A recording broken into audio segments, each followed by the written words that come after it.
Welcome back sa Free Thinking Pinoy Channel. Dito sa Pilipinas, merong dilaw na kobra. Meron ding itim na kobra. At maski ang pulang kobra, meron din. Pero sa lahat ng kobra, ito na ata ang pinaka-espesyal. Nakakita ka na ba ng puting kobra? Sobrang bihira ka lang makakita ng ganitong kobra, kaya naman hindi nakapagtataka na maraming tao ang gustong mag-alaga nito. Noong year 2012 sa bansang Thailand, naibenta ang pinakamahal na puting kobra. Nagkakahalaga ito ng $5,000 o halos 280,000 pesos. Kung tutusin, maraming hayop sa ibang panig ng mundo ang may ganitong kondisyon. Ang tawag sa ganitong katangian ay albinism o albino. Hindi naman lahat ng maputing hayop ay albino. Ang iba ay sadyang maputi lang talaga. Maski ang mga tao, pwedeng ipanganak ng may albinism. Pinaniniwala ang isa sa bawat 20,000 katao ang pinanak na albino. Ilan sa katangian ng albinism ay sobrang pamumuti ng balat, puti rin ng buhok, at ang kanilang mata medyo namumula. Nahihirapan kasi ang kanilang katawan na maglabas ng melanin kaya sila maputi. Ang melanin ay ang kemikal na nagpapangitim sa iyong balat, buhok at pati na sa iris ng iyong mata. Kaya maputi ang albino dahil kulang sila sa melanin. Isa sa kakaibang kaso ng albinism ay ang gorilla na si Snowflake. Sa sobrang espesyal ni Snowflake, sa kanya pa nga ginaya ang gorilla sa pelikulang Rampage. Nagsimula ang istorya ni Snowflake noong bata pa ito matapos siyang kuhanin ng mga illegal hunter. Kinuha si Snowflake sa gubat ng Guinea Equatorial noong 1966. Dahil sa sobrang puti ni Snowflake, pinadala ito sa bansang Espanya para gawing atraksyon sa Barcelona Zoo. Laking pagtataka ng mga scientists kung bakit naging albino si Snowflake, kaya nagsagawa sila rito ng DNA testing at analysis. Dito na pag-alaman ng mga scientists na ang parehong magulang ni Snowflake ay magtito at magkamag-anak lang, kaya raw ito nagkaroon ng genetic mutation. Sa batas kasi ng kalikasan, pwedeng maging abnormal ang baby kapag nagkaanak ang dalawang related o magkadugo. Magpasa hanggang ngayon, si Snowflake pa rin ang pinakauna at nananatiling albino na gorilla sa buong kasaysayan. Mahalagang malaman mo na hindi sakit o karamdaman ang pagkakaroon ng albinism. Hindi ka naman kasi pwedeng mahawaan pag dumikit ka sa kanila. Yun nga lang, pwede itong maipamana sa kanilang anak. Pero hindi palaging ganon. Dahil sa kaso ni Snowflake, 22 beses itong nagkaanak pero ni isa sa kanyang mga anak ay hindi nagkaroon ng albino. Kahit espesyal ang kondisyon ng mga albino, problema naman ito sa mga hayop. Nahihirapan kasing mabuhay ang hayop kapag purong puti ang kanilang balat. Ang unang problema ng mga albino ay ang skin cancer. Walang melanin o kulang sa melanin ang balat ng mga albino, kaya wala silang proteksyon laban sa mapanganib na sinag ng araw na tinatawag na ultraviolet rays. Sa mga hindi nakakaalam, ang melanin o yung nagpapaitim sa ating balat ay ang ating proteksyon laban sa mapanirang sinag ng araw. Mas malakas ang proteksyon mo sa sinag ng araw kung maitim ang balat mo.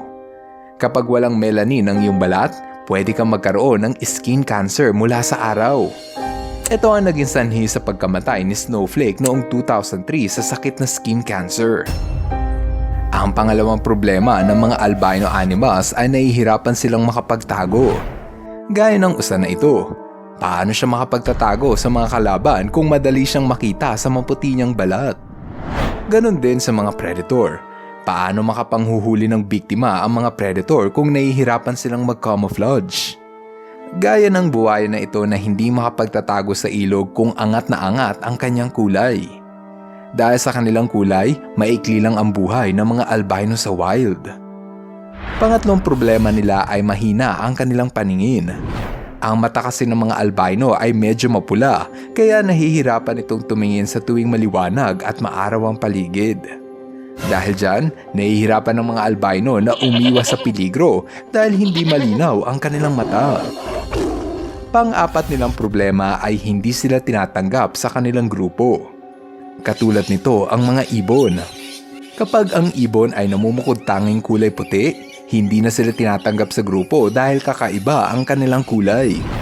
Dahil dyan, madalas sa mga albino na ibon ay tinatanggal sa pamilya at napipilitang mamuhay mag-isa. Ang panglimang problema ng mga albino ay madalas silang hinuhuli ng mga hunter. Hindi maitatanggi na espesyal ang mga albino kaya sila hinuhuli para gawing pets. Karamihan sa mga albino animals ay hindi na namumuhay ng malaya sa gubat dahil madalas sa kanila ay kinukulong para gawing personal pets. Pero hindi palaging masama ang epekto ng albinism sa mga hayop. Sa bansang Amerika, ipinagbabawal ng kanilang batas ang pagpatay ng albino na squirrel. Pwede kang makulong kung mapatunayang nilabag mo ang batas na ito. Sa rehiyon ng Europa, iniiwasan din ng mga tao na huntingin ng albino na moose dahil mamalasin raw ang sinumang mananakit rito. May mga kultura kasi na naniniwalang may supernatural powers raw ang mga albino kaya iniiwasan ito ng mga hunter. Dito sa Hasaan, Misamis Oriental, kinagiliwan ng mga residente ang uwak na sa halip ay kulay itim, kulay puti ang mga balahibo nito. Ayon kay Jaybert, nakita raw niya ang uwak sa gubat at agad niya itong hinuli para alagaan. Dito naman sa South Cotabato, inalagaan ng isang pamilya ang unggoy na meron ding albinism. Ayon sa kumupkup sa unggoy, nangihina raw ito at nagugutom kaya wala na silang nagawa kundi alagaan ito. Siguro ay mabuti na rin na inalagaan ng mga tao ang albino na uwak at unggoy dahil maikli lang ang tsansa ng mga hayop na ito na mabuhay ng matagal sa gubat. Problema sa mga hayop kung sila ay magiging albino at ganoon din sa mga tao. Marami kasing tao na may albinism ang nakararanas ng diskriminasyon at pang-aapi dahil lang sa kanilang kulay. Sa ngayon, wala pang nadidiskubring lunas ang mga doktor para pigilan ang albinism sa katawan ng tao. Habang wala pang lunas sa albinism, dapat ay itrato natin sila ng may respeto at malasakit dahil kulay lang ang ating pinagkaiba. Ngunit pare-pareho naman tayong mga anak ng Diyos. Kung nag-enjoy ka sa ating kwentuhan, dapat mong pindutin ang subscribe button. Ngayon, andito na tayo sa ating shoutout portion. Hello kay Lloyd Pamplona. Hello rin kay Johan Ladaw. What's up kay Sebastian Jibril Gutierrez. Shoutout kay Devin at Andrea Haradal. Naila at Nuwaila Mosab. Raiko at John Paul Espelita. At kay Negra at Rave Robin S. Lau. Maraming salamat sa inyong panunod. See you guys in our next video. Bye-bye! FTP viewers, thank you so much sa panunod mo na aking video. Kung nagustuhan mo ang video na ito, subscribe na sa FTP channel. Don't forget to hit the bell button para updated ka sa mga bagong videos. Paalam!